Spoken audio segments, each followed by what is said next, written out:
Ananya's Nana Nani Homes, a paradise for senior citizens. அது கண்டிப்பா ஏற்றுக்கொள்ள முடியாது. பிரதானத்துவம் இந்த கூட்டத்துக்கு கூட்டப்பட்டது. ஏன் இவ்வளவு ஒரு கன்ஃபியூஷன்? நான் ரொம்ப சிம்பிளான ஒரு பத்தி. அவருக்கு வேற எந்த விதமான ரைட்ஸும் கிடையாது. நேயர்கள் அனைவருக்கும் வணக்கம். உங்களை மீண்டும் ஒரு நேர்பட பேசு நிகழ்ச்சியில் சந்திப்பதில் மிக்க மகிழ்ச்சி. இன்று நாம் வாதிக்க இருப்பது திமுக இளைஞர் அணி மாநாடு நடத்தி முடித்ததற்கு அப்புறம் திமுக தனது தேர்தல் பணிகளை தொடங்கி இருக்கின்றது. அமைச்சர் உதயநிதி ஸ்டாலின் அவர்கள் ஒரு அறிக்கையை வெளியிட்டிருக்கின்றார். அந்த அறிக்கையில் அவர் குறிப்பிட்டிருக்கின்ற 2 வரி முக்கியமான விஷயம். மத அரசியலா மனித அரசியலா, மனு நீதியா சமூக நீதியா, மாநில உரிமையா பாசிச அடக்குமுறையா என்று ஒரு கை பார்ப்போம். சமூக நீதியும் சமத்துவமும் தான் வெல்லும் அப்படின்னு அவர் தெரிவித்திருக்கிறார். இதுலேருந்து நாம் புரிஞ்சு கொள்வது, பாரதிய ஜனதா கட்சியை திமுக நேர்கோட்டில் தனது எதிரியாக நிறுத்த நினைக்குது. அதிமுக தான் தமிழ்நாட்டில் பிரதான எதிர்கட்சியாக இருந்தால் கூட தனது எதிரியாக இந்த 2024ஆம் ஆண்டு தேர்தலில் பாஜகவை நிறுத்த முயற்சி செய்து திமுக. இதன் தாக்கம் என்ன, விளைவு என்ன என்கின்ற கேள்வி ஒரு பக்கம். மற்றொரு புறம் பாரதிய ஜனதா கட்சியை ஒட்டுமொத்தமாக மதவாத அரசியல்ன்ற ஒரு கோணத்தில் நாம் அவர்களை சுருக்கிவிட முடியுமா, அப்படி பார்க்க முடியுமா என்பது 2வது கேள்வி. 3வதாக மிக முக்கியமாக நிர்வாகம் சார்ந்து திமுகவின் அரசு சார்ந்து பல்வேறு கேள்விகளுக்கு திமுக பதில் சொல்ல வேண்டியது இருக்கின்றது. அந்த கேள்விகளிலிருந்து விலக்குவதற்கு, திசை திருப்புவதற்காக இந்த மதவாதம்ன்றதை கையில் எடுத்திருக்கிறாங்க அப்படின்ற ஒரு விமர்சனத்தையும் சிலர் வைக்கின்றாங்க. இப்படி பல்வேறு விஷயங்களை பேச இருக்கின்றோம். நம்மோடு இணைந்திருக்கின்ற விருந்தினர்களை தற்போது வரவேற்கலாம்.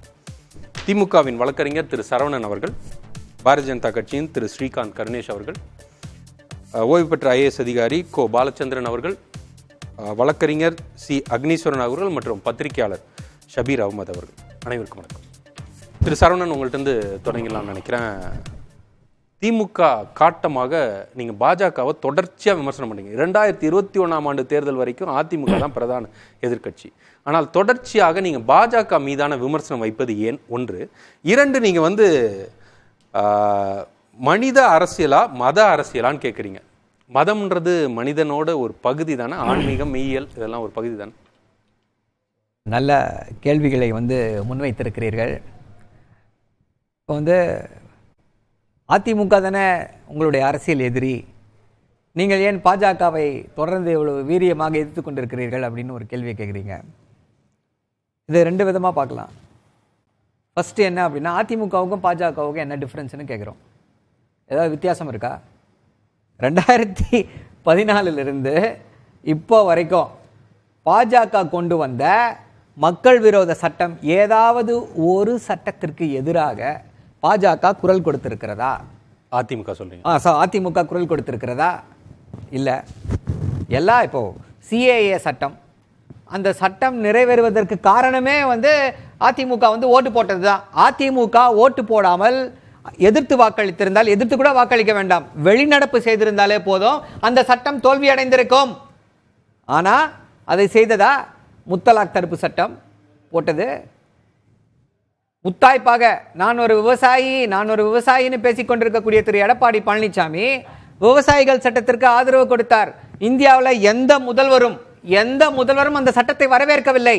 அது ஒரு அருமையான சட்டம்னு சொல்லி அந்த சட்டத்தை வரவேற்று பேசியதும் யார் அப்படின்னா திரு எடப்பாடி பழனிசாமி. அப்புறம் அந்த சட்டம் என்ன ஆனது? நீங்க அது ஒரு கூட்டணியில இருக்கும் பொழுது, கூட்டணி முறிந்ததுக்கு அப்புறம் அதை பிரிச்சு பார்க்கலாம். இப்போ மாத்தி போட்டுருவாங்கன்னு நினைக்கிறீங்களா? நீங்க பொது சிவில் சட்டத்துக்கு அவங்களோட நிலைப்பாடை மாற்றி தெரியும். இல்ல, ஒரே நிமிஷம், அது சட்டம் வரும்போது பார்ப்போம். சும்மா இப்ப என்ன வேணா பேசலாம். அதோடு மட்டுமல்லாமல் இப்போ அது ஒரு இதா இருக்கு. திருப்பி இன்னொரு கேள்வி என்ன வரும் அப்படின்னா, இதுவரை பாஜகவை ஏதாவது ஒரு விஷயத்துல விமர்சித்திருக்கிறார்களா அதிமுக அப்படின்னு பார்க்கும்பொழுது இல்ல. சோ பாஜகவிற்கும் அதிமுகவிற்கும் டிஃபரன்ஸே கிடையாது. பாஜக தான் அதிமுக, அதிமுக தான் பாஜக. அதே போல இப்போ 2024 தேர்தல், இப்போ யார், இப்போ தமிழ்நாட்டு முதல்வருடைய முழக்கம் என்ன, யார் அங்கே ஆட்சியில் வரக்கூடாது என்பதை முடிவு செய்யக்கூடிய தேர்தல் அப்படின்றத தெளிவா சொல்லியிருக்காரு. இதுல அதிமுக எங்க வருது? அதிமுக என்ன பாஜகவுக்கு எதிராக பிரச்சாரம் செய்ய போகிறதா, இல்ல பாஜகவிற்கு எதிராக? இன்னொரு முக்கியமான விஷயம் என்ன அப்படின்னா, இதை எப்படி பார்க்கணும் அப்படின்னா, பாஜகவிற்கு யாரை கண்டு அச்சம்? இந்தியாவில் இருக்கக்கூடிய எத்தனையோ அரசியல் எதிரிகள் இருக்காங்க. அத்தனை அரசியல் எதிரிகளையும் விடுத்துவிட்டு திமுக மீது மட்டும், திமுகவை கண்டு மட்டும் ஏன் இவ்வளவு அச்சம்? அப்படின்ற வந்து ஒரு கேள்வி. இல்ல அச்சம்னு பாக்குறதா? அச்சம்தான். ஏன் அப்படின்னா திமுகவை வைத்து அங்க ஓட்டு வாங்குறதுன்னு பாக்குறதா? ஏன்னா காங்கிரஸ் கட்சியின் மூத்த தலைவர் கமல்நாத் அவர் சொன்னது, உதயநிதி ஸ்டாலின் என்ன வந்து மத்திய பிரதேசத்துல தோக்கடிச்சிட்டாரு அப்படின்னு சொல்லி அவர் பல தலைவர்கள்ட்ட பேசினதை நம்ம விவாதங்கள்லயும் அவங்க சொல்லியிருக்காங்க. என்ன அப்படின்னா சாஃப்ட் இந்துத்துவாவை காங்கிரஸ் பெடில் பண்ணது தான் அங்க 2 இடத்துல தோத்து போனதுக்கு காரணம். ஏன்னா இந்துத்துவாவை வந்து யார் பெடில் பண்ணுவா? நல்லா பாஜக பெடில் பண்ணோம். நல்லா பெடில் பண்றவங்க கிட்ட போய் நானும் உங்களோட போட்டினா போயான்னு துரத்தி விட்டுட்டாங்க மக்கள். அங்கே சமூக நீதியை பேசியிருந்தார் கமல்நாத்னா ஜெயிச்சிருப்பாரு. சரியான புள்ளிக்கு வந்திருக்கீங்க. சோ என்ன பிரச்சனை?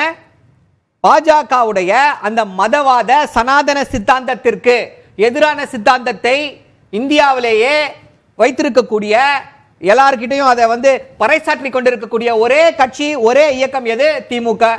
அண்ணன் ஆர் ராசா தெளிவா சொன்னாங்க, அற்புதமா சொன்னாங்க. திரு மோடி அவர்களுக்கும் அமித்ஷா அவர்களுக்கும் இந்தியா முழுக்க அரசியல் எதிரிகள் இருக்காங்க. ஆனால் சித்தாந்த ரீதியாக அவர்களை எதிர்க்கக்கூடிய ஒரே இயக்கம் திமுக மட்டும்தான், தமிழ்நாட்டுடைய முதல்வர் மட்டும்தான். அதனால்தான் மத்திய பிரதேசல போனாலும் தமிழ்நாட்டு முதல்வரை திட்டுகிறார்கள், ஆந்திர பிரதேசல போனாலும் தமிழ்நாட்டு முதல்வரை திட்டுறாங்க, மகாராஷ்டிரா போனாலும் திட்டுறாங்க. இல்ல பயம், ஓட்டு இல்ல பயம், பயத்தின் வெளிப்பாடு. எல்லாமே வந்து ஓட்டுன்னு சொல்லி போயிட முடியாது. என்ன பயம் அப்படின்னா, எங்கே இந்த சமூக நீதி நெருப்பு இந்தியா முழுக்க பற்றி விடுமோ என்ற அச்சத்துல. ஏன் இது வந்து முக்கியத்துவம் பெறுகிறது அப்படின்னா, திரு ராகுல் காந்தி அவர்கள் என்ன சொல்றாங்க அப்படின்றத பார்க்கணும். இப்போ ஒரு CWC மீட் ஆந்திரால நடந்துச்சு. அங்க வந்து காஸ்ட் சென்சஸ் எடுக்க வேண்டும்னு சொல்லி அங்கே தீர்மானம் ஏற்றுகிறார்கள். அதோடு மட்டுமல்லாமல் முதல் முறையாக காங்கிரஸ் என்ன சொல்றாங்க? ரிசர்வேஷன் லிமிட்டை இன்க்ரீஸ் பண்ணணும் அப்படின்னு சொல்லி சொல்றாங்க. சரி, சோ இது யாருடைய முழக்கம்? தமிழ்நாட்டுல எவ்வளவு இருக்கு? இல்ல அப்படி இருக்கும்போது தமிழ்நாட்டுல எவ்வளவு கேள்வி கேக்குறாங்க? அந்த வேலை நீங்க ஏன் தமிழ்நாட்டுல இருந்து தொடங்கணும்னு கேக்குறாங்க. இல்ல அது வேற பிரச்சனை. அது வேற பீகார்ல முடிஞ்சிருச்சு. அது வேற பிரச்சனை. அது ஆய்வு, கணக்கெடுப்பு கிடையாது. ஆய்வு வேற, கணக்கெடுப்பு வேற. அது வேற விவாதம். நம்ம அந்த விவாதத்துல வச்சுப்போம். இப்போ தமிழ்நாட்டுல எவ்வளவு சதவீதம் இடஒதுக்கீடு இருக்கு? எவ்வளவு இருக்கு தமிழ்நாட்டுல? 69%. யார் இதனால் பயன்பெறுகிறார்கள்? இந்த 69% இடஒதுக்கீடு யாருக்காக? சரி, யாருக்காக சொல்லுங்க சார்? இந்துக்களுக்காக தானே? அது கூட ஒத்துக்க மாட்டீங்களா?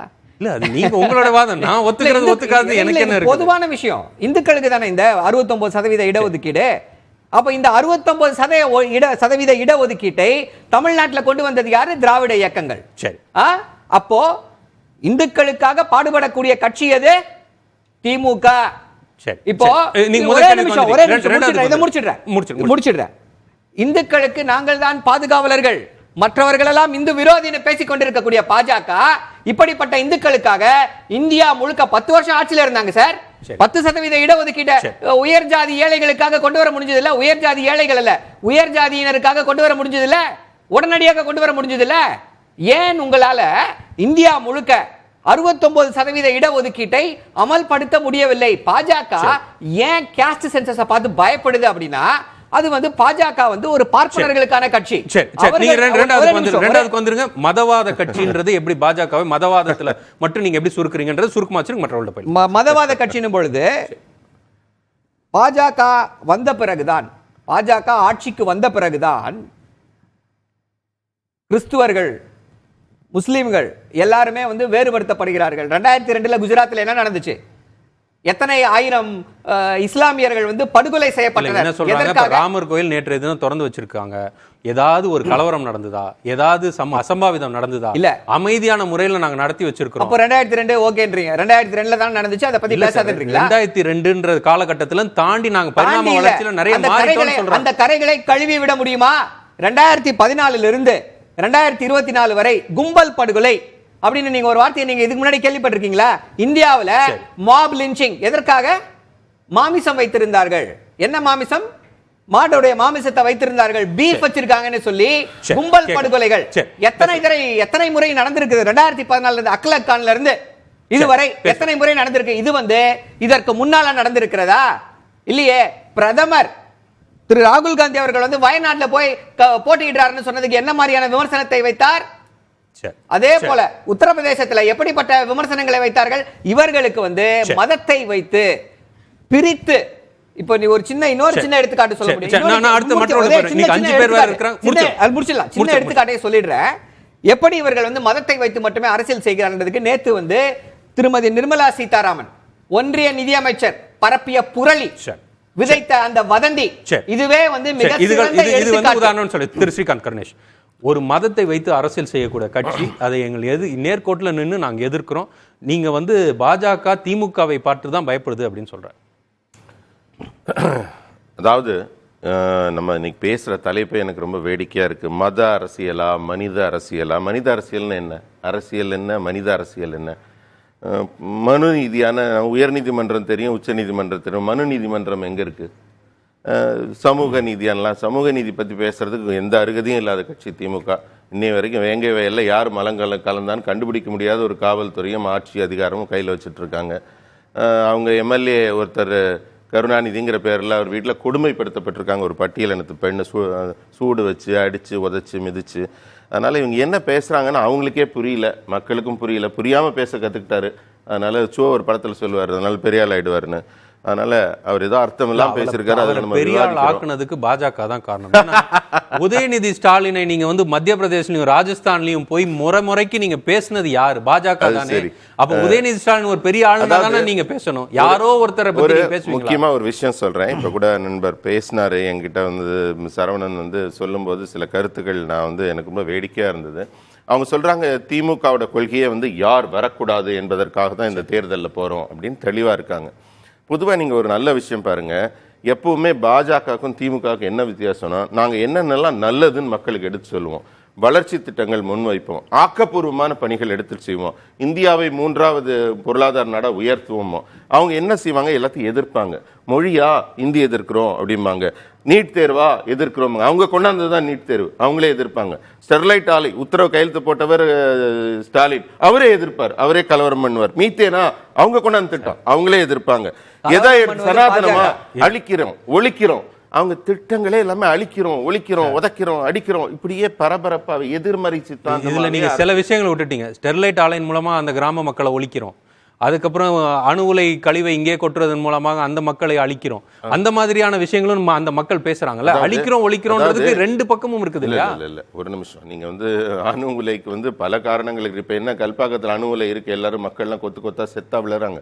நீங்க பேசுற தவறான கருத்து. இல்ல நான் அதை சொல்லல. கொண்டு வந்த திட்டங்களை தானே எதுக்கிற ஒரு வேடிக்கை வினோதம் தமிழ்நாட்டில். ஸ்ரீகாந்த் கருணேஷ் நல்ல நீண்ட அனுபவம் கொண்டவர், உங்களுக்கு நல்லாவே தெரியும். ஒரு திட்டம் கொண்டு வரணும்னா அதற்கான பாலிசி, அது ப்ரொசீஜரோட கொண்டு வரணும், அதற்கான நடைமுறைகளை கடைபிடிக்கணும். அதுதானே மக்கள் கேட்கறாங்க, வேற எதுவும் கேட்கலையே. அதுதான் அவங்க நீங்க கொடுத்த வாக்குறுதிகளை எங்களுக்கு நிறைவேற்றி கொடுங்கன்னு கேட்கறாங்க. கண்டிப்பாக ஸ்டெர்லைட் ஆலையில என்னென்ன தவறுகள் இருந்தோ அதை சரி பண்ணிருங்கன்னு முதலே கேட்டாங்க. அது சரியா செய்யாதனால தான் பிரச்சனை, வேற ஒன்றும் பிரச்சனை இல்லை. இப்ப அதே மாதிரி தான் இப்ப நீங்க சொல்றதுல வந்து நீட்டும் அடங்கும். நீட்டுனால யார் பாதிக்கப்பட்டிருக்கா, எந்த மாணவன் குறை சொல்லியிருக்கான், எந்த பெற்றோர் குறை சொல்லியிருக்காங்க, அரசியலுக்காக பயன்படுத்துறாங்க. அதே மாதிரி தான் இப்ப வந்து மோடி வரக்கூடாதுங்கிறதுக்காக ஒரு அரசியலா, யார் வர வேண்டும்னு சொல்லட்டுமே, அவங்க அடுத்த பிரதமர் யாருன்னு சொல்லட்டுமே, கொள்கை இல்லை, அடிப்படை இல்லை. முக்கியமா வந்து மதவாத கட்சிங்கிறாங்க. நீங்க சொல்லுங்க, எங்கள் கட்சியில தான் ஒரு பட்டியலினத்தை சேர்ந்தவர் வந்து ஒரு மாநில தலைவராக உருவாக முடிஞ்சிருக்கு. ஒரு ஓபிசி வந்து தலைவராக வர முடியுது, அவங்க கட்சியில் வர முடியுமா? ஒரு குடும்பத்தை சார்ந்து வேற யாராவது வர முடியுமா? அப்புறம் எப்படி நாங்க மதவாதம் ஆயிடுவோம்? பிராமணர் பார்ப்பனர் கட்சிங்கிறாங்க. யார் பார்ப்பனர் இருக்கா? இன்னைக்கு நாங்க வந்து பேசுறோம், எத்தனை பேர் பார்ப்பனர்கள் வந்து பேசுறாங்க? அதனால இது வந்து ஒரு தவறான, உண்மையில சொல்றேன், மக்களுக்கு தெளிவாக தெரியுது, மதவாதம் பேசும், மதவாதம் புரியும் ஒரே கட்சி திமுக தான். அவங்க தான் வந்து இஸ்லாமியர்களும் கிறிஸ்தவர்களுக்கும் நாங்க இல்லாட்டி உங்களை எல்லாம் ஆபத்து, உங்களுக்கு ஏதாவது இதாயிடும், பாஜக வந்தா உங்களை அடிச்சிருவாங்க, நொறுக்கிடுவாங்கன்னு ஏதோ பேசுறாங்க. மதவாதத்தை சிறுபான்மையினரின் காவலன் ஒரு மாய எடப்பாடி பழனிசாமியும் பேசல. இல்ல அவர் பாவம், அவர் ஒரு முயற்சி பண்றாரு, நமக்கு எதுவும் கிடைக்காதா அப்படின்னு நினைச்சு முயற்சி பண்றாரு. முயற்சி தொடரட்டும். ஆனால் தொடர்ந்து சிறுபான்மையினரை மதவாதம் பேசி ஏமாற்றி கொண்டிருக்கும் கட்சி திமுக. அது மக்களுக்கு இந்த முறை ரொம்ப தெளிவாக தெரிந்திருக்கு. நீங்க நல்லா பாருங்க, பாஜக ஆளும் வட மாநிலங்கள்ல, எங்க யூபியில அவர் சொல்றாரு, எங்க இருக்குது யூபியில் மத கலவரம், எந்த அங்க இருக்கிற சிறுபான்மையினர் கலவரம் பண்றாங்க, எல்லாரும் மகிழ்ச்சியா இருக்காங்க, தொடர்ந்து வாக்களித்துக் கொண்டே இருக்கிறார்கள். 3வது முறை வந்து தேர்தல் நடத்தலுங்க, 4வது முறை நடத்துங்க, அவங்க தான் ஜெயிச்சு வர போறாங்க. யூபியில மகிழ்ச்சியா இருக்கிறவங்க, ஒரு நீதிபதி என்ன தற்கொலை பண்றதற்கு அனுமதி கொடுங்கன்னு சுப்ரீம் கோர்ட்ல ஒரு வழக்கு கொடுக்க நீதிபதி, சிட்டிங் ஜட்ஜி, ஒரு பெண் நீதிபதி. நீங்க ஒற்றை தனி மனிதனின் ஒரு வாக்குமூலத்தை சொல்றீங்க. அது எனக்கு வந்து அதுக்கு தனி மனித சாதாரண ஒரு நிமிடம் நீதிபதி. ஆனால் உங்க தேர்தல் ஆணையத்தின் மூலம் நடத்தப்படும் தேர்தல், நீங்க யூபியில் எடுத்துக்கோங்க, இன்றைக்கு ராஜஸ்தான் 5 மாநில தேர்தல் நடந்து முடிந்திருக்கு. தொடர்ந்து எப்படி வெற்றி பெற்றுக் கொண்டே இருக்கிறது? மதவாதம் பண்ணி அவங்க பாதிக்கப்பட்டது எப்படி வரும்? அனைவரும் இந்தியர்கள், எல்லாரும் ஒரே பார்வையில அத்தனை பேரையும் சமமா நடத்துவோம் நாங்க சொல்றோம். அதனால தான் வந்து பாரதிய ஜனதா கட்சியை எல்லாரும் விரும்புறாங்க, சிறுபான்மையினரும் விரும்பி கொண்டிருக்கிறார்கள். திரு பாலச்சந்திரன், அடிப்படையில் ஒரு மதவாத ஒரு பிரிவினைவாத சக்தியால் எப்படி வெற்றி பெற முடியும்னு சொல்லி ஸ்ரீகாந்த் கருணேஷ் கேட்கிறாரு. சிறுபான்மையினரும் வாக்கு செலுத்தாம பாஜக தொடர்ச்சியா வெற்றி பெற்ற முடியுமா? அனைவரும் அங்க மகிழ்ச்சியா இருக்கிறனால தானே பாஜக வெற்றி பெறுது, எங்களை ஏன் மதவாதின்னு சொல்றீங்கன்னு கேட்கிறேன். பெரும்பான்மையா இருக்கிறாங்க. 80-20 பேசுறவங்க பாரதிய ஜனதா கட்சிக்காரங்க. இந்துக்களே எல்லாரும் அவங்களுக்கு ஓட்டு போட்டு, சிறுபான்மையினர் அவங்களுக்கு ஓட்டு போட்டாங்கன்னு ஓட்டு போட்ட இடத்துல போய் யாராவது பார்த்தாங்களா? அதுக்கப்புறம் பாருங்க, இந்த தேர்தலில் நாங்க வெற்றி பெற்றிருக்கோம்னு சொல்றாங்களே. தெற்கிந்தியா வந்து இந்தியாவுடைய ஒரு பகுதி இல்லையா? வடகிழக்கு வந்து இந்தியாவுடைய ஒரு பகுதி இல்லையா?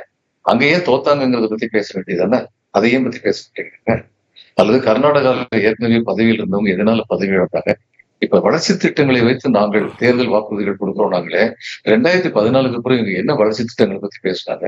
இவங்க பேசுற வளர்ச்சி திட்டங்கள் வந்து என்னது? நிச்சயமா நெடுஞ்சாலைகள் அமைச்சிருக்காங்க, சீ போர்ட் வருது, ஏர்போர்ட் வருது, இதெல்லாம் சந்தேகமே இல்லை. நீண்ட காலத்துல வந்து இது பலன் கொடுக்கும், எல்லாருக்கும் பல பேருக்கு நீண்ட காலத்தில் பலன் கொடுக்கும் அப்படின்னு சந்தேகம் இல்லை. ஆனால் குறுகிய காலத்தில் உடனடியாக இந்த பலன் எல்லாரும் யாருக்கு போய் சேருது? ஏற்கனவே வசதியா உள்ளவங்களுக்கு தான் போய் சேருது. இவங்களுடைய திட்டங்கள் வந்து ஹியூமன் நீட்ஸ் ஓரியன்டட் டெவலப்மெண்ட் ஒரு கான்செப்ட் உண்டு. அந்த கான்செப்ட் இவங்களுக்கு தெரியாது. என்ன பார்லிமெண்ட்லயே வச்சு சொன்னாங்க, எங்களுடைய ஸ்ட்ராட்டஜி வந்து growth oriented strategy அப்படின்னு சொன்னாங்க. வளர்ச்சி ஒன்றுதான் எங்களுடைய முக்கிய குறிக்கோள்.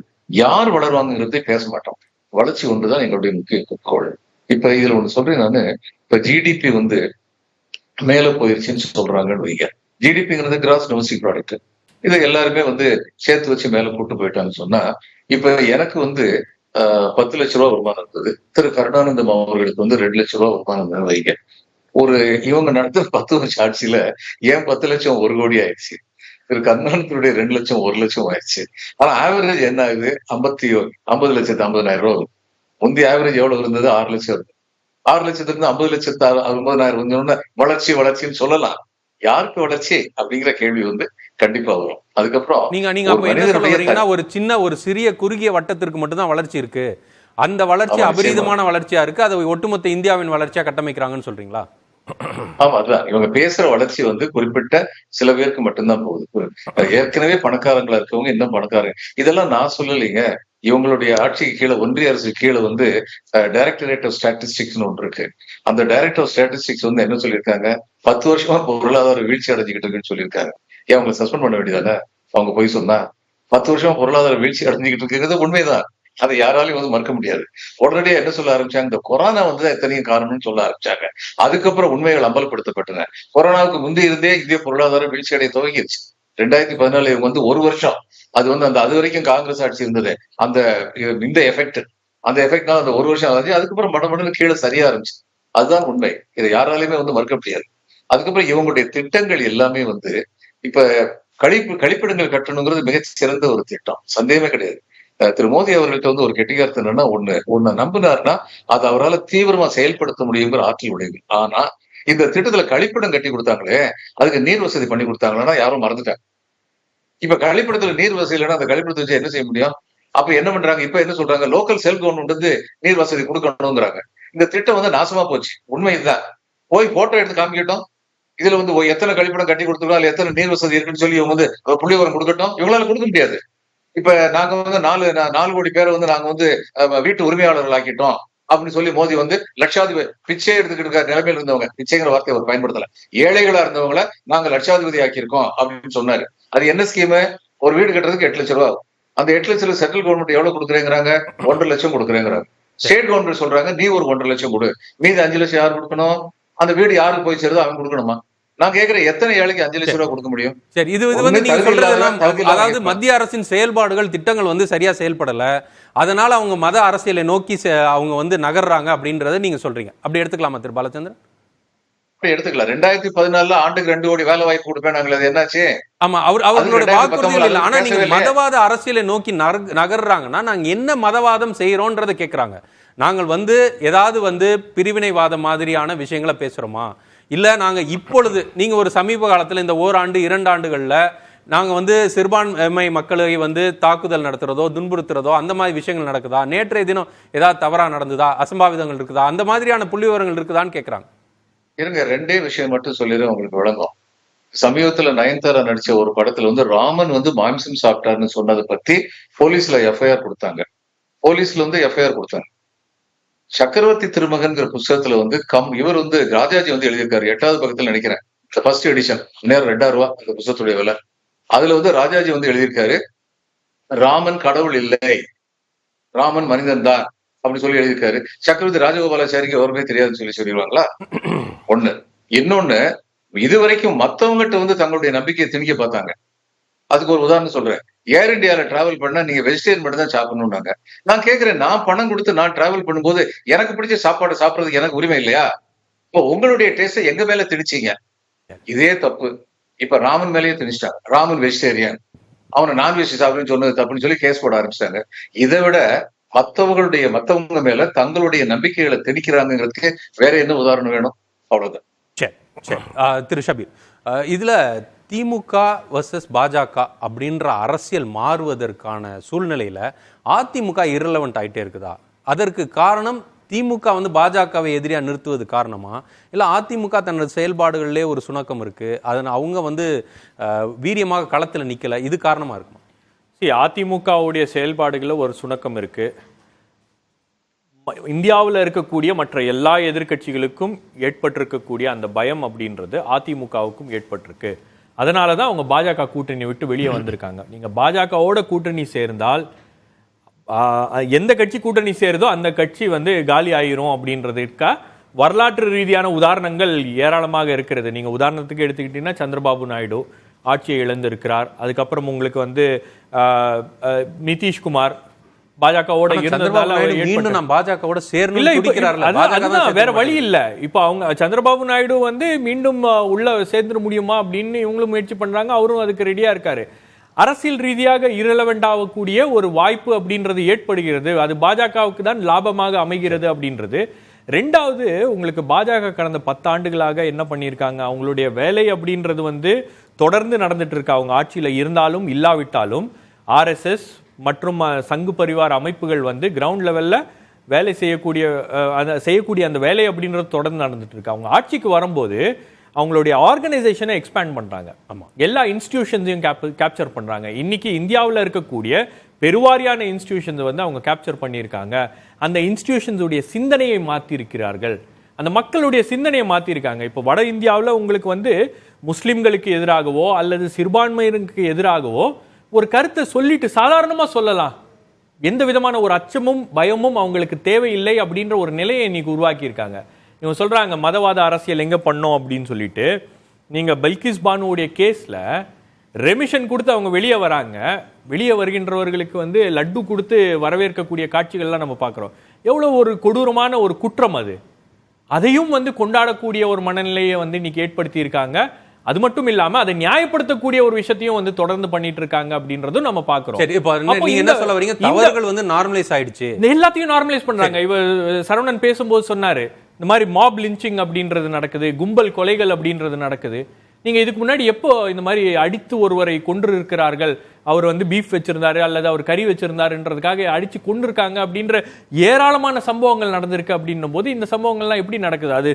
அது நடந்து அதை வீடியோ எடுத்து பதிவு பண்ணி அதை பெருமையா போடுறாங்க. சரி, உங்களுக்கு அந்த மக்களுடைய அந்த சிந்தனையை அவர்கள் மாற்றி இருக்கிறார்கள். அதுதான் அவங்களுடைய மதவாத அரசியலுடைய ஒரு மிகப்பெரிய வெற்றியாக போலரைஸ் பண்ணிருக்காங்கன்னு சொல்லி மக்களை போலரைஸ் பண்ணியிருக்காங்க. ரெண்டாவது, ஒரு பக்கம் நீங்க ஒரு விக்டிம் கார்டையும் இவங்க பிளே பண்றாங்க. ஹிந்து கத்ரே மெஹே, இந்துக்கள் எல்லாம் ஆபத்துல இருக்காங்க அப்படின்னு. ஒரு பெரும்பான்மையாக இருக்கக்கூடிய ஒரு நாட்டுல, இந்துக்கள் அதிகமாக இருக்கக்கூடிய ஒரு நாட்டுல இவங்க வந்து இந்துக்கள் எல்லாம் ஆபத்துல இருக்காங்க அப்படின்ற அந்த நரேட்டிவை பெடல் பண்றதே வந்து போலரைசேஷன் தானே. சரி, இது ஒரு பக்கம் இது இருக்கு. இன்னொரு பக்கம் ஸ்ரீகாந்த் கருணேஷ் நான் முடிச்சிடுறேன். அதாவது அப்போ இந்த மாதிரியான ஒரு போலரைசேஷனோட இவங்க இந்த அரசியலை பண்ணும்போது அந்த சமூகத்துடைய சிந்தனையை மாற்றக்கூடிய ஒரு முயற்சியில் அவங்க தீவிரமா ஈடுபடுறாங்க, அந்த மக்களை போலரைஸ் பண்ணக்கூடிய ஒரு முயற்சியில் அவங்க தீவிரமா ஈடுபடுறாங்க அப்படின்னும் போது இது திமுகவுக்கு மட்டும் இல்ல, அதிமுகவுக்கு மட்டும் இல்ல, இருக்கக்கூடிய அந்த சிந்தனையை எதிர்க்கக்கூடிய எல்லா கட்சிகளுக்கும் ஒரு ஆபத்து. சரி, அதுல அதிமுகவும் அதுல வந்து ஒரு பாட்டா இருக்காங்க அப்படின்னு. சரி, இதுல ஸ்ரீகாந்த் கருணேஷ் கேட்கிறது, திமுக பல்வேறு விஷயங்களை தவறி இருக்குது, அதையெல்லாம் வந்து கேள்வி கேட்பது எப்பொழுது? நீங்க வெறும் பாஜக பேசுகின்றது, பாஜக செயல்கின்ற ஒரு விஷயத்தை மட்டும் பேசிக்கிட்டு இருந்தா திமுக வந்து அவங்களோட அக்கௌண்டபிலிட்டி ஃபிக்ஸ் பண்றதுக்கான வாய்ப்பு இல்லாம போயிடுச்சுன்றாரு. திமுகவுக்கான அக்கௌண்டபிலிட்டியை ஃபிக்ஸ் பண்றது 2026 ஃபிக்ஸ் பண்ணுவோம், அது தமிழ்நாடு மக்கள் பார்த்துப்பாங்க. சரி, 2024 ஒன்றிய அரசாங்கத்துடைய அக்கௌண்டபிலிட்டியை ஃபிக்ஸ் பண்ணக்கூடிய ஒரு வேலை அப்படின்றது அதுதான் ஒன்றிய அரசாங்கத்துக்கு நடக்கக்கூடிய தேர்தல் இல்லையா? அப்போ அந்த தேர்தலில் ஒன்றிய அரசாங்கம் கடந்த 10 ஆண்டுகளாக என்ன செய்திருக்கிறது? இப்போ மணிப்பூர் உதாரணத்துக்கு எடுத்துக்கோங்க. மணிப்பூர் பற்றி எரிந்து கொண்டு இருக்கிறது. இன்னைக்கு கூட ஒரு அசாதாரண சூழல் அப்படின்றது அங்கே நிலவுகிறது. பிரைம் மினிஸ்டர் போயிருக்காரா? எத்தனை முறை சவுத் இந்தியாவுக்கு வந்திருக்காரு? ஒரு முறை கூட ஏன் மணிப்பூர் போய் பார்க்கல? மணிப்பூர்ல என்ன நடக்குது அப்படின்றத நேரடியாக அவர் ஏன் போய் பார்க்கல? அது இந்த அரசாங்கத்துடைய ஒரு மிகப்பெரிய தோல்வி இல்லையா?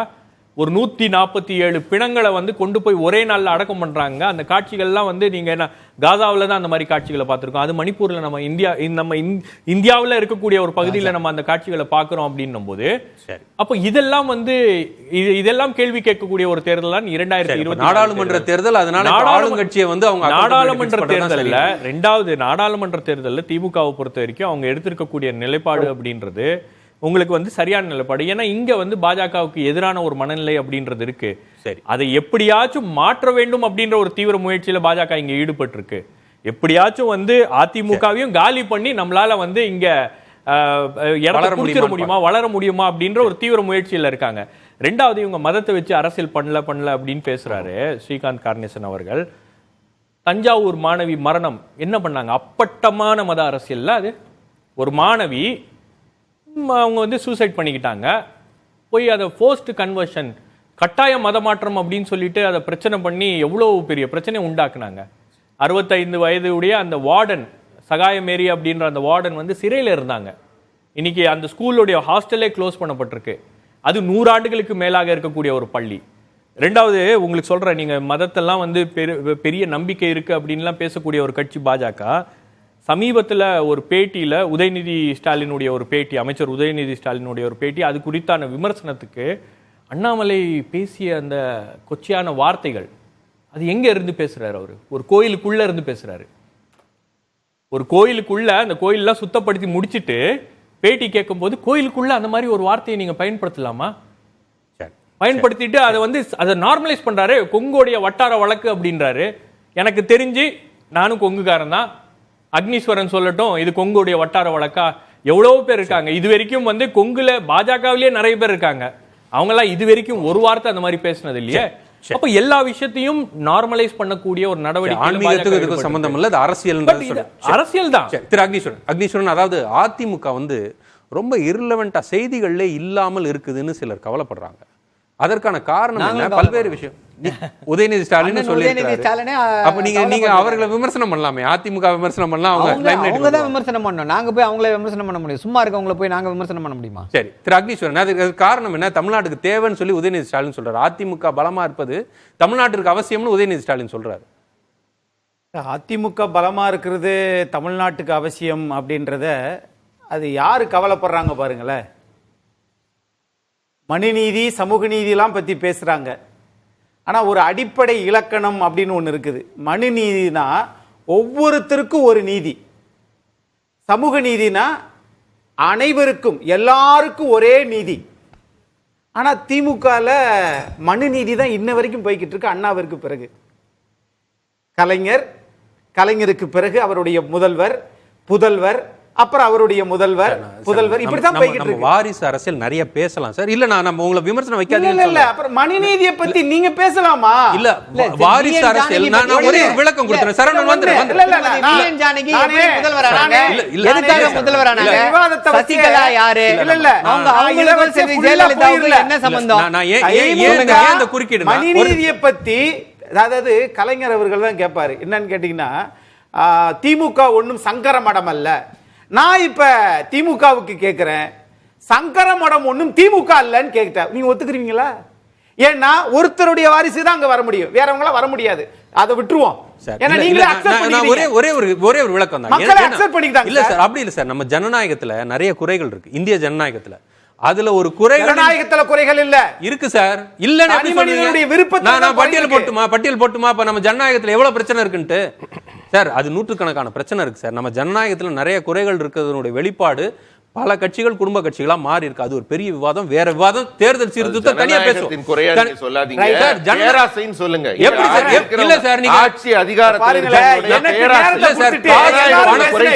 பணத்தை வைத்து மட்டும்தான் வெல்ல முடியும்ன்ற ஒரு நிலைமையை உருவாக்கி இருக்குதா இல்லையா? 2014 அப்புறம் அது அதிகமா ஆயிருக்குதா இல்லையா? அது உருவாக்குறது யாரு? 2014 மேல உருவாக்குதா இல்லையா? எந்த ஆர்கனைசேஷன் ஆஃப் எலெக்ஷன்ஸ் உருவாக்குறது யார் சார்? எலக்டோரல் பாண்ட்ஸ் கொண்டு வந்தது யார்? உருவாக்குனதே மதுரையில திமுக செஞ்சது. அது பிரபலம். அது திட்டத்துக்கே அதுதான் பேர். காசு கொடுக்கிறதுக்கே பேர். அதாவது நீங்க மதுரையில உருவாக்கின விஷயத்தை பேசுறீங்க. பட் பாஜக இன்னைக்கு அதை எலக்டோரல் பாண்ட்ஸா மாத்தி அதை லீகலைஸ் பண்ணிருக்காங்க. அது வேற பாஜக தான் வந்து அதுல அதிகமாக பயனடையல. இல்ல நான் இதுல ஒரே ஒரு விஷயம், நீங்க தாராளமா குடும்ப அரசியல பேசுவோம். ஆனா இன்னைக்கு தலைப்பில் அவ்வளவுதான். எல்லாருக்கும் சமமா நேரம் கொடுங்க. எனக்கு கொடுத்த நேரத்தை கணக்கு பிடிங்க. ஏன்னா அக்னிஸ்வரன் சொல்லிட்டு எல்லாரும் பேசுறாங்க. உங்களுக்கு நேரத்தை நான் நிறுத்தல. நீங்க இப்ப 2 நிமிஷம் எடுத்துட்டீங்க. 2 நிமிஷம் மைனஸ் பண்ண போறேன். அதுதான் சமூக நீதி. 2 நிமிஷம் மைனஸ் பண்ண போறேன். Right, okay. இப்ப அடுத்து வந்துறேன். நான் பேசவே இல்ல. இப்ப அவர் பேசுகிற போது சரவணன் அவர்கள் ரொம்ப நாசுக்கா தெளிவா ஒரு பாயிண்ட் முன் வச்சாரு பாருங்களேன். 69% இடஒதுக்கீடு செல்வி ஜெயலலிதா அம்மா அவர்கள் அதிமுக கட்சி கொண்டு வந்துச்சு. அந்த மாதிரி அதிமுக கொண்டு வரல, திமுக கொண்டு வந்துச்சா? திமுக கொண்டு வந்துச்சு. செல்வி ஜெயலலிதா அவர்கள் வந்து அதற்கு சட்ட பாதுகாப்பு வாங்கி கொடுத்தாங்க. இல்ல, அது எந்த வருஷம்? எந்த வருஷம்? 69% கொண்டு திமுக கொண்டு வந்து கரெக்டா 89ல 69க்கு வந்து கிறிஸ்டலைஸ் ஆகுது. 89ல தலைவர் கலைஞர் வந்ததுக்கு அப்புறம் எஸ்டிக்கு வந்து எக்ஸ்ட்ரா 1% ஆட்சி கலைஞ்சிருச்சு. சமூக நீதி காத்த வீராங்கனைங்கிற பட்டம் யாரு கொடுத்தாங்க? அத சட்ட பாதுகாப்பு கொடுத்தது அதிமுக நரசிம்மராவ். பாதுகாப்பு கொடுத்தது அதுதான் முக்கியம். அது சொல்லுங்க, சொல்லாதீங்க. அதுதான் வீரமணி வந்து சமூக நீதி காத்த வீராங்கனைங்கிற பட்டம் யாரு கொடுத்தாரு? நான் இப்ப என்னன்னு கேட்டீங்கன்னா, இவங்களை பொறுத்தளவுல பாஜகவும் அதிமுகவும் அதாவது அடிமை கட்சி அப்படின்னு சொல்றாருல்ல. நான் கேக்குறேன், இந்த அறிக்கையில சொல்லிருக்காருங்க, திரு உதயநிதி சொல்லிருக்காரு. அவர் சொல்லலாமா முதல்ல அடிமை கட்சின்னு சொல்லி? ஏன் திரு டி.ஆர். பாலு அவர்களுடைய புதல்வரை துணை முதலமைச்சராக நீங்க ஆக்குவீங்களா? ஏன் ஆக்க மாட்டீங்க? ஏங்க நேரடியா இன்றைக்கு திரு உதயநிதி ஸ்டாலின் அவர்களை நீங்க வந்து பாஜக மிக்ஸாம் புயலுக்கு ஏன் பணம் தரலன்னு போய் கேட்டீங்கன்னா பரவாயில்ல, கேலோ இந்தியாவுக்கு வாங்க, அதை ஓட்டமா பிரதமர்ன்றது எவ்வளவு இந்தியாவுடைய மிக உயரிய பொறுப்பு, ஓட்டமா போய் அங்க பாருங்க, அங்க பறக்குது பாருங்க அப்படின்னு சொன்னால், இவைகள் எல்லாமே இவர்கள் ஒருவரை ஒருவர் புகழ் பாடிக்கிறாங்க, போக்கஸ் பண்றாங்க, விளம்பரப்படுத்திக்கிறாங்க. பிரதமர் எந்த விஷயத்துக்கெல்லாம் தமிழ்நாட்டுக்கு கூட்டிட்டு வரணுமோ அதுக்கெல்லாம் கூட்டிட்டு வர மாட்டேங்கிறாங்க. ஏங்க 39 நாடாளுமன்ற உறுப்பினர் வச்சிருக்கீங்க, நீட் உங்களால கொண்டு வர முடியுமா? ஒரு கையெழுத்து 85 லட்சம் கையெழுத்து ஆயிருக்குது. சரி, இது எப்ப வந்து நடைமுறைக்கு வரும்? அதுக்குள்ள 2026 வந்துரும். அப்போ வாக்குகள் வந்து நீங்க சொன்னதை எதையுமே செய்யல. இப்போ அதிமுக அமைதியாக இருக்கிறது அப்படின்னு நீங்க நினைச்சீங்கன்னா அது உங்களுடைய பார்வையில் ஏற்படுகின்ற அதீத சிந்தனை. ஆனா நடைமுறைக்கு ஒத்து வராது. செயல்பாடுல தான் இருக்கு. அதிமுக களத்துல செயல்பட்டு தான் இருக்காங்கன்னு சொல்றீங்க. அந்த அவ்வளவு கேஸையும் சந்திச்சா எந்த கட்சி தமிழ்நாட்டில் ஆட்சி நடத்த முடியாதுங்க. திமுக அப்படி இருக்கா? பாஜக அவளை சந்திச்சுச்சா? கருணேஷ் அவர்கள் போற போக்குல ஒரு பால சிக்ஸர் அடிச்சதா அவர் நினைச்சுக்கிட்டு ஒரு பால சிக்ஸர் அடிக்கிறாரு. பாவங்க எடப்பாடி பழனிசாமி. நான் இப்ப சொல்றேன், அவதூறு பரப்புகின்ற அண்ணாமலைக்கு சொல்றேன், பாவங்க அண்ணாமலை. ஒரு 1000 மரக்கண்டுகளை நான் வைத்தேன், அதற்கு சாட்சி இதோ பாருங்கள், இத்தனாம் தேதி வச்சேன், அன்னதானம் பண்ணினேன், ஒரு கல்விக்கு அறக்கட்டளை செஞ்சேன், இந்த அணையை கட்டினேன். ஒன்ன சொல்லுங்க திரு அண்ணாமலை அவர்களை. வெறும் பேஸ்புக் வாட்ஸ்அப் அரசியல், நீங்க அதிலே தான் வாழ்ந்துட்டே இருக்க போறீங்க. தமிழக மக்கள் உங்களை ஒருபோதும் ஏற்க மாட்டார்கள். ஏன் கேக்குறேன், நீங்க இந்து மதத்தை மட்டும் பண்றீங்க, அது எல்லாருடைய மத நம்பிக்கை, எல்லாரும் அவங்களுடைய விருப்பம். ஆனா ஏன் நீங்க இஸ்லாமியத்துக்கு மட்டும் ஏன் பிரதமர் போக மாட்டேங்கிறாரு? ஒரு தேவாலயத்துல போய் ஒட்டுமொத்த இன்டர்நேஷனல் விமானமும் ஏன் அங்க வர மாட்டேங்குது? இன்னைக்கு பாக்குறேன் ஒரு ரெயின்போ அதுல சொல்றாங்க இன்னைக்கு வந்து உங்களுக்கு ஸ்பைஸ் ஜெட்ல டிக்கெட் உங்களுக்கு பாதியா குறைச்சிருக்கிறோம். எப்படிங்க புதுசா உருவாக்குனதுக்கு சல்லுன்னு டிக்கெட் கூட இலவசமா உங்களால கொடுக்க முடியுது? அப்ப இது விளம்பரம். இது இந்த நாடு எல்லாருக்குமான நாடு, எல்லா மதத்துக்குமான நாடு இல்லை இல்லை. இது இந்து மதத்துக்கான நாடு. இந்த இந்த இந்த பேசுறீங்க பாத்தீங்களா தமிழ்நாட்டுல, அது எடுபடாது. ஏன் தெரியுமா? இங்க நிறைய பேர் படிச்சிருக்கிறாங்க. உலகத்துல எல்லா நாடுகளிலும் தமிழர்கள் வேலை பார்க்கறது மட்டுமல்ல, நிர்வாகத்திலும் பண்பாட்டிலும் உயர்ந்த நாடு. இங்கு பாஜகவினுடைய இது வந்து செல்லாது சொல்றீங்க திரு சரவணன். அதாவது நீங்க பாரதிய ஜனதா கட்சியோட மத்திய அரசை நீங்க எதிர்க்கிறேன்னு நீங்க சொல்றீங்க. ஆனா கணக்குப்படி பார்த்தா திமுகவின் எல்லை வந்து தமிழ்நாட்டுக்குள்ளதான். நீங்க தமிழ்நாட்டுக்குள்ளதான் இந்த 39 + 1 40 சீட்டுக்குள்ளதான் நீங்க போட்டியிட முடியும். ஆனால் ஒட்டுமொத்தமாக எதிர்க்கிற இடத்துல நீங்க திமுக இருக்குதா? நீங்க பேசுற சில விஷயங்கள் காங்கிரஸுக்கு அது பலவீனமாக இருக்குது அப்படின்றாங்க. அப்படி இருக்கும்போது நீங்க அந்த ஒட்டுமொத்த கணக்கை நீங்க போட முடியுமா? நல்ல கேள்வி. இப்போ ஒரு தேர்தல் என்று வரும்பொழுது நம்ம வந்து இந்தியா அப்படின்னு சொல்லி சொல்றோம். ஒட்டுமொத்த இந்தியாவுக்குமான தேர்தல். அதுதான் சொன்னேன். திமுக ஏன் இதில் வந்து லீட் எடுக்குது? ஏன் அப்படின்னா பாஜகவுடைய சித்தாந்தத்திற்கான எதிர் சித்தாந்தம். பாஜகவை நீங்கள் வந்து அவங்க ரோடு போடுறாங்க, நான் சூப்பராக ரோடு போடுவாங்க, அவங்க இது கட்டுறாங்க, நான் அதை விட பெருசாக கட்டுவாங்கன்னெலாம் சொல்லி ஜெயிக்க முடியாது. அப்படி சொன்னால் நம்ம ஏற்றுக்கொள்ள மாட்டார்கள். மக்கள் வந்து ஒரு சித்தாந்தத்தின் மீது நம்பிக்கை வைத்திருக்கிறார்கள். பாஜக இந்த சித்தாந்தத்தை ஃபாலோ பண்ணுது. இதனால் இந்த 10 ஆண்டுகளில் எப்படிப்பட்ட பேரழிவு இந்தியாவிற்கு ஏற்பட்டிருக்கிறது அப்படின்றத பார்க்கணும். அதற்கான மாற்று சித்தாந்தம் என்ன இதுக்கு அப்படின்னும் பொழுது திமுகவால் மட்டும்தான் அந்த மாற்று சித்தாந்தத்தை கொடுக்க முடிகிறது. வேற யாராலையும் அதை வந்து கொடுக்க முடியாது. ஒரு சின்ன ஒரு கேள்வியை கேட்டீங்க, எப்படிங்க நீங்க போய் பாஜகவை வந்து மதத்தின் பெயரால் இது செய்யக்கூடிய ஒரு ஜொமேட்டோ உத்தரப்பிரதேஷ், சத்தீஸ்கர், ராஜஸ்தான், மத்திய பிரதேஷ் எல்லா இடத்துலையும் வந்து அந்த ராமர் கோயில் திறப்பு விழா நடந்த அன்னைக்கு உணவு டெலிவரி பண்ணக்கூடாதான். அன்றைக்கி வந்து யாரும் நான் வெஜிடேரியன் சாப்பிடக்கூடாதா? அது யார் விருப்பம், அது அவர்களுடைய சொந்த விருப்பம். அந்த ஊர்லலாம் இஸ்லாமியர்களே கிடையாதா? கிறிஸ்துவர்களே கிடையாதா? மாமிசம் சாப்பிடக்கூடிய இந்துக்களே கிடையாதா? அப்போது எந்த அடிப்படையில் இப்படிப்பட்ட விஷயங்களை மக்கள் மீது திணிக்கிறீர்கள்? தமிழ்நாட்டில் அப்படிப்பட்ட ஏதாவது உத்தரவு வந்துச்சா? அன்னைக்கு யார் என்ன சாப்பிடணும்னு ஆசைப்படுறாங்களோ அவங்க அதை சாப்பிட போகிறார்கள். இதுதான் வந்து அரசு எப்படி இதை வந்து இது பண்ணணுமோ அதை வந்து எதுலெல்லாம் இந்தியா முழுக்க தடை பண்ணலையே. ஏன் தமிழ்நாட்டுல தடை பண்ணீங்க? தமிழ்நாட்டிலேயே தடை பண்ணீங்க, இந்தியா முழுக்க தடை பண்ணலையே. கோவிலையே மூடுறீங்க, கோவிலையே தடை பண்றீங்க, போலீஸ் வச்சியே தடை பண்றீங்க. அதை சொல்லுங்க. இந்தியா முழுக்க கொண்டாடுறாங்கல்ல. அன்னைக்கு கடை கிடையாது, சாப்பிட கிடையாது. சாப்பிடுறதுக்கு தடை இருக்கா? இல்ல, அங்க இறைச்சி கடைகள் மூட சொல்றீங்க இல்லையா? மகாவீரருடைய கதை வேற. அவர் வந்து அந்த ஒரு இதற்காக இது பண்ணிட்டு இருக்காரு. அதை வந்து தொட்டு இது பண்ணிக்கிட்டு இருக்காங்க. இதுதான் முக்கியமான சிறுபான்மையா இருக்கிறாங்க மகா ஜெயின் சமயம். அவர்களுடைய உணர்வுகளுக்கு மதிப்பளித்து அரசு வந்து ஒட்டுமொத்த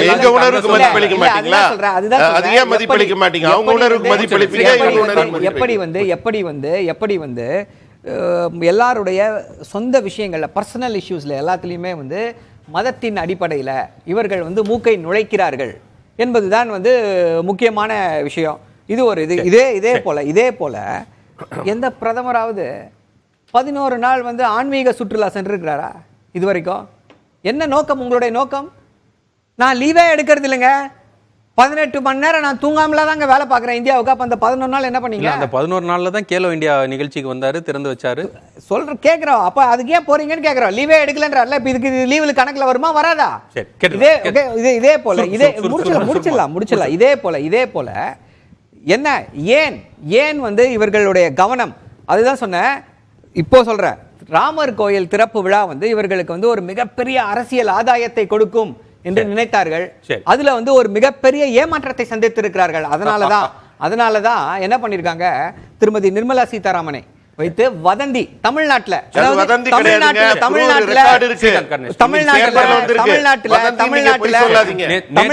தமிழ்நாட்டை பொறுத்தவரை தமிழ்நாட்டுல வந்து போயிடுச்சு. அந்த வதந்தியை பரப்புகிறார்கள். தடை செய்யுங்கன்னு சொல்லி திரு ஸ்ரீகாந்த் எழுத்துப்பூர்வமா கொடுத்த கடிதம் இதுல இருக்கு. எப்படி சொல்ல முடியும் வதந்தி? நியாயமா இன்னைக்கு தினமலர்ல அச்சாய் வந்திருக்கு. இன்னைக்கு காவல்துறை தடுத்து நிறுத்துங்கள்னு ஸ்ரீராம் ஸ்கூலுக்கு கொடுத்த கடிதம் வந்திருக்கு விழுப்புரத்துல. சார், உயர்நீதிமன்ற உத்தரவு, உயர்நீதிமன்ற நீதிபதி என்ன சொல்றாரு? All concern should not spread misinformation. யாரை பார்த்து சொல்றாரு? திருமதி நிர்மலா சீதாராமனை பார்த்து சொல்றாரு. வதந்திய பரப்பாதீங்க. தமிழக அரசை பார்த்து சொல்றாரு. தமிழக அரசை பார்த்து சொல்றாரு. வாய்மொழி உத்தரவு போட்டுட்டு நீங்க பம்மாதீங்கன்னு தமிழக அரசை பார்த்து சொல்றாரு. நேற்றைய தலைப்பு நேற்று ஒரு மணி பேசிட்டோம். எல்லாம் சம்பந்தப்பட்டது. காவல்துறை கோலினூர் போலீஸ் ஸ்டேஷன்ல கொடுத்து கிளியனூர் போலீஸ் ஸ்டேஷன்ல கணேஷ், இது சொல்றது ஒரு நியாயமா நீங்க சொல்லணும். எப்படி காவல்துறை ஒரு நாளைக்கு கலவரம் ஆயிடுச்சுன்னா காவல்துறையை விட்டுருவீங்களா நீங்க? ஆமா, அது காவல்துறை சட்டம் காவல்துறைக்கு தனியார் இடத்துல நடக்கிறத தடுக்க கூடாதுன்னு சொல்லுதுல. அண்ணன் சேகர் பாபு இல்ல, ஒரே நிமிஷம். பர்மிஷன் கேட்கும் போதே அவங்க என்ன சொல்றாங்கன்னா, அம்மையார் நிர்மலா சீதாராமன் 2 நாட்களுக்கு காஞ்சிபுரம் வராங்க. ஒரு நாள் அவங்க வந்து வரதராஜ பெருமாள் கோயிலுக்கு போறாங்க, 2வது நாள் வந்து காஞ்சி காமகோட்டி கோயிலுக்கு வராங்க, அவங்க காமாட்சி அம்மன் கோயிலுக்கு வராங்க. சோ அவங்களுக்கு வந்து பாதுகாப்பு கொடுங்க, பஜனை அங்க பண்ண போறோம் நாங்க, ஆனால் நாங்கள் எந்த விஷயத்தையும் வந்து லைவ் பண்ண மாட்டோம். என்ன தப்பு? எல்இடி போட்டா என்ன தப்பு? நீங்க பேசுற தவறு இல்ல இல்ல. திமுக பத்திரிகையாளர் சபீர் சொல்றாரு. நீங்க ஒரு நாளாவது நியாயமா நடுநிலையா கருத்து சொல்லிருக்கீங்களா? ஒரு நாள் கருத்து சொல்லிருக்கீங்களா? எப்படி நீங்க பொய் சொல்லலாம்? இல்ல எல்இடி போடுறதுல நேரலை பண்றதுல நீங்க வந்து பாஜக வேற, இது வேற, அது வேற, இது வேற. நீங்க நேரலை பண்றத முறையில போறது நல்லா இல்ல. எனக்கு வருத்தமா இருக்கு. இருவரும் பத்திரிகை துறையை சேர்ந்தவர்கள் நீங்க தனிப்பட்ட முறையில தாக்கிக் கொள்வது சரியில்லை. நிர்மலா சீதாராமன் வந்து உங்களுக்கு கிடைச்ச அடையாளம் தான் சார் இன்னைக்கு நீங்க பாஜக தலைவரா இருக்கீங்க. ரொம்ப ஓகே. அப்ப நீங்க சன் டிவில இருந்தா வந்து ஓகே. நான் தெளிவா பேசுறேன். நான் தனிப்பட்ட நேர்மையா சொல்றேன். என்னோட கருத்து இருக்கு. நீங்க எப்படி பொய் சொல்றீங்க? எல்இடில நீங்க என்ன தவறு? அவர் பொய் சொல்றான்னு லெட்டர் மறுத்து சொல்லுங்க சார். நீங்க ஆதாரத்தோட பேசுங்க சொல்றேன். மக்கள் புரிஞ்சுக்கிட்டோம். நீங்க கோவில்கள் எதுக்கு இருக்கு? ஒரு இடையில போடுறதுக்கு தான் சரவணன். நீங்க உங்களுக்கான நேரம் அதிகம். என்னுடைய கருத்து சொல்லவே இல்ல. சொல்ல விடல. ஆழ்ந்த கருத்துக்கள் நிறைய வச்சிருக்கீங்க. ஆனா மற்றவர்களோட கருத்து கேட்க முடியாது. நான் ஒரு இடையில அப்புறம் வந்துறேன். ஒரு சின்ன 10 செகண்ட் முடிச்சிடுறேன். இந்த கருத்தை முடிச்சிடுறேன். என்ன அப்படின்னா என்ன சொன்னாங்க? நாங்கள் வந்து ஒடுக்கப்பட்ட இனத்தை சேர்ந்தவர்களை வந்து குடியரசுத் தலைவராக ஆக்கி வைத்திருக்கிறோம் அப்படின்னாங்க. தாண்டி என்ன பண்ணாங்க? இந்த விழாக்கு கூப்பிட்டாங்களா? புதிய பாராளுமன்ற கட்டட திறப்பு விழா கூப்பிட்டாங்களா? ராமர் கோயில் திறப்பு விழாவுக்கு எந்த பெண்மணியை கூப்பிட்டாங்க? நிர்மலா சீதாராமன் வந்து தமிழ்நாட்டுல ஏன் இருக்காங்க? அயோத்திக்கு போய் நிக்கணும்ல. இந்தியாவில் இருக்கக்கூடிய மிகப்பெரிய ஒரு அங்க போய் நிக்கணும்ல. அயோத்திக்கு ஏன் போல? அழைப்பு இல்லையா? நிர்மலா சீதாராமனுக்கு அழைப்பு இல்லையா? சனாதனம் என்பது பெண்களுக்கு எதிரானது. 10 வினாடி கேட்டீங்க. சனாதனம் என்பது பெண்களுக்கு எதிரானது, சமூக நீதிக்கு எதிரானது. திரு பாலச்சந்திரன், அதாவது இங்க பேசக்கூடிய விஷயங்கள் நாடு முழுமைக்கும் வேற மாதிரியான மனநிலையில் இருக்கிறாங்களான்ற ஒரு கேள்வி இருக்கு. நேற்றைய தினம் கர்நாடகால கூட காங்கிரஸ் ரூல்டு கர்நாடகால கூட இந்த ராமர் கோயில் திறப்பு வந்து வேற மாதிரியாக அங்க பார்க்கப்பட்டது. அங்க பெரிய கொண்டாட்ட மனநிலை, விடுமுறை, இப்படிலாம் இருந்திருக்கு. அப்படி இருக்கும்போது திமுக பேசக்கூடிய விஷயம் இது நாடு முழுமைக்கும் தாக்கத்தை ஏற்படுத்த முடியுமா? அது ஒரு ரியலிஸ்டிக்கா இருக்குதா? தாக்கத்தை ஏற்படுத்தணும்னு சொல்லி ரேஷனலிஸ்ட் வந்து விரும்புறாங்க, பகுத்தறிவாளர்கள் வந்து விரும்புறாங்க. உடனடியாக அது தாக்கத்தை ஏற்படுத்துமா அப்படிங்கிறது எனக்கு தெரியாது. அது சுலபமா தான் இருக்கும். தமிழ்நாட்டுல வந்து உங்களுக்கு வந்து ஒரு பெரிய புயல் அடிச்ச மாதிரி ஒரு பெரியார் வந்து வந்தார். அதுக்கு முன்னாடி இந்த ஜஸ்டிஸ் கட்சி மெதுவா ஆரம்பிச்சிருந்ததை மிகப்பெரிய புயலா மாத்துறதுனால இன்னைக்கு தமிழ்நாட்டுல பக்தி ஒன்றும் குறையல, பக்தி இருக்கு. ஆனா இருமுடி கட்டி ஐயப்பசாமி கோயிலுக்கு போயிட்டு வந்து நேரம் வந்து திமுகவுக்கோ அல்லது அதிமுகவுக்கோ ஓட்டு போட்டு இருக்காங்க. இங்க இது காரணம் என்னன்னா, கோயில்ல வந்து எங்களை வந்து மரியாதையோட நடத்தணும் அப்படிங்கிறது வந்து எல்லாரும் ரொம்ப தெளிவா இருக்காங்க. ஒரு 60 வருஷத்துக்கு முன்னாடி கோயில் இது மாதிரிலாம் நடத்துனது இல்லை அப்படிங்கிறது உண்மை. இன்னைக்கு நடக்கிறது முக்கியமான அதிர்ச்சி தரக்கூடிய ஒரு விஷயம். நான் ஏற்கனவே சொன்னபடி மற்றவங்க மேல தங்களுடைய நம்பிக்கைகளை திணிக்கிறதுங்கிறத வந்து இந்து மதத்துல எந்த கூறுமே சொன்னதில்லை. சனாதன தர்மம் கூட அப்படி சொல்லிருச்சான்னு எனக்கு தெரியாது. ஆனா இதை அவங்க செய்யறாங்க. நான் சொன்னேன், நான் வெஜிடேரியன் வந்து எப்படி ஏர் இண்டியால கொடுக்கல, இப்ப அதை விடுங்க, அது ஏன் மேல திணிச்சாங்க, வெஜிடேரியன் சாப்பிடுங்க. இப்ப ராமர் மேலேயே திணிக்க ஆரம்பிச்சு, இவங்க யார கடவுளை சொல்றாங்களோ அவர் மேலேயே திணிக்க ஆரம்பிச்சிட்டாரு. இதுதான் உண்மையான ஆபத்து. இந்த நாட்டுல உள்ள மிக உண்மையான ஆபத்து. எங்களுக்கு கடவுள் பெருசு இல்லை, எங்களுக்கு மதம் பெருசு இல்லை, எதுவும் பெருசு இல்லை. நாங்க என்ன நினைக்கிறோமோ அதை இந்த நாட்டுல எல்லாருமே செய்யணும், அதுதான் இந்த நாட்டுல எல்லாருமே நம்பணும் அப்படிங்கிறது ரொம்ப ஆபத்தான போகும். சரி அக்னீஸ்வரன் நிறைவு சுருக்குமா. பாரதிய ஜனதா செய்வது இந்து மத அரசியல், திமுக செய்வது குடும்ப அரசியல், மக்களுக்கான அரசியல் அதிமுக. ரெண்டு இவங்க சொன்னார்ல, சார் சொன்னாரு சிஏஏ, முத்தலாக்கு, நான் ஒரு விவசாயி அப்படிலாம் சொன்னார்ல. எங்க அதை எத்தனை வருஷத்துக்கு இன்னொரு 50 வருஷம் சொல்லிட்டு இருப்பீங்களா? அதை சொல்லித்தானங்க உங்களை 2021 தேர்ந்தெடுத்தாங்க. நீங்க சொன்னதை எதை செஞ்சீங்க? செய்ய தவறுனீங்க. ஆகையினால இந்த குடும்ப அரசியலை தவிர்ப்பதற்காக நாங்க மோடி எதிர்ப்ப பேசுறோம் அப்படின்னு ரெண்டு பேரும் இவங்களா ஒரு பூம் ஹைக்க கிரியேட் பண்றாங்களே ஒழிய ரெண்டு அரசு மக்களுக்கான அரசு இது அதிமுக வேடிக்கை பார்க்குதான்றதான் கேள்வி. ஷபீர் ஒரே வரையில முடிச்சு. அதாவது பாஜகவை எதிர்ப்பது அப்படின்றது அது தேர்தல் களத்துல மட்டும் இருக்கக்கூடாது. ஏன்னா பாஜக செய்யக்கூடிய அந்த சோஷியல் இன்ஜினியரிங், பாஜக செய்யக்கூடிய அந்த சமூக மாற்றம், உங்களுக்கு சாதி ரீதியா எந்தெந்த கம்யூனிட்டிஸ்லாம் நெக்லெக்டடா இருக்காங்களோ, ரொம்ப பின்தங்கி இருக்காங்களோ அவங்க கிட்ட ஆதரவு திரட்டக்கூடிய ஒரு முயற்சி எடுக்கிறாங்க. அப்போ அவங்களுக்கு அந்த கிரவுண்ட் லெவல்ல அவங்க பண்ற ஒர்க் இருக்குல்ல, பாஜக மட்டும் இல்லாம RSS செய்யக்கூடிய வேலை, இதை எல்லாத்தையும் ஒரு கண்ணோட்டத்துல ஃபைட் பண்ணக்கூடாது. BJP has to be fought on all fronts. உங்களுக்கு கல்வி, சமூகம், வேலை வாய்ப்பு, இந்த மாதிரி ஏகப்பட்ட இடங்கள்ல பாஜகவை எதிர்க்க வேண்டும்.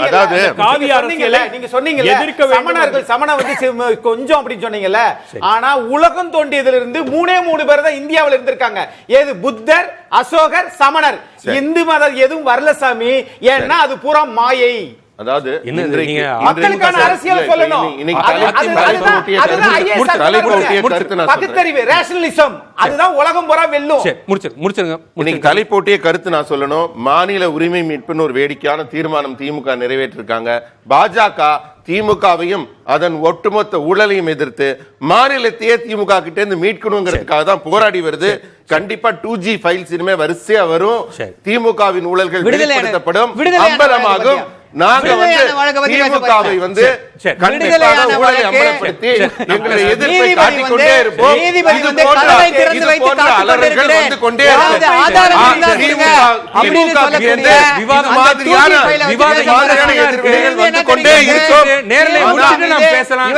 சொல்வதற்கு ஒன்றுமே இல்லை.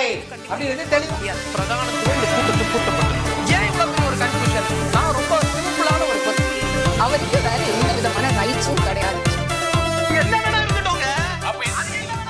Ananya's Nana Nani Homes, a paradise for senior citizens.